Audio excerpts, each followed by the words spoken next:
And it's time now for us to take a look at our national and international news for this Friday morning. Today we've got access work beginning again. The Dakota Access pipe is moving forward. This, even though the tribe is making the legal challenge, even though the protesters are still there on site and are vowing to fight to the bitter end, it is moving. It is not over. Kellyanne Conway apparently has broken federal regulations by shamelessly plugging Trump's daughter's fashion line during a TV interview. As you recall, last week, Nordstrom pulled the plug on her label. Trump responded by lashing out at Nordstrom on Twitter. And now Kellyanne Conway took to the airwaves right there from the White House and saying, go buy Ivanka's stuff.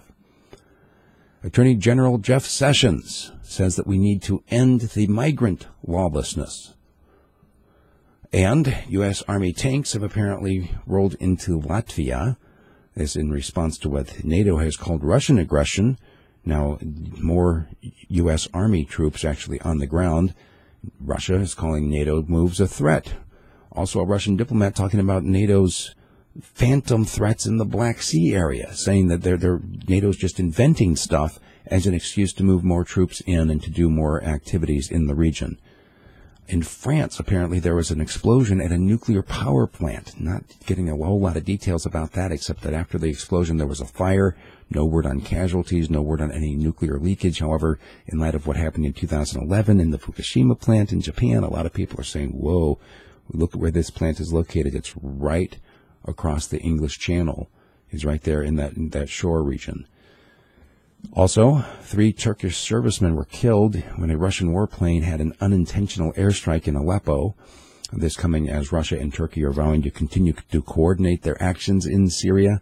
And so there were some apologies kind of going in both ways.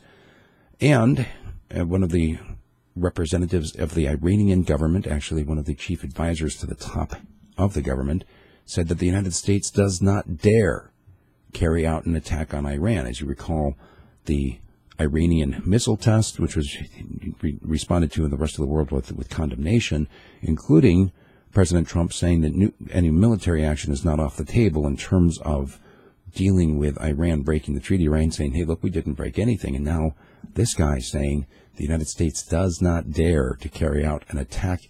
It would be a, quote, dark day for the United States.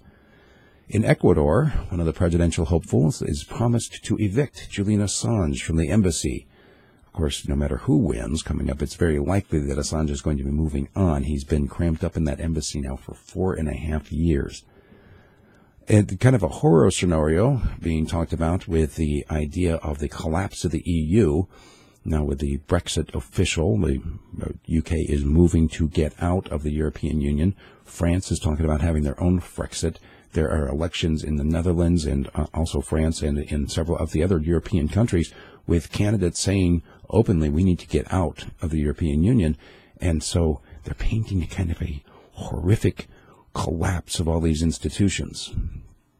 And lastly, speaking of collapse, the terror mastermind Khalid Sheikh Mohammed, a fellow who allegedly helped plan the 9/11 event, he apparently sent a letter to President Obama just days before the ex-president left office, calling him the head of the snake and warning that another 9/11 is on its way. On that cheery note, happy Friday to you. If you like what I'm doing, please consider supporting me either through my Patreon page or through a direct subscription at my website, radiofreespeech.com. If you have a news tip for me, send me that as well, Steve@radiofreespeech.com. Thanks.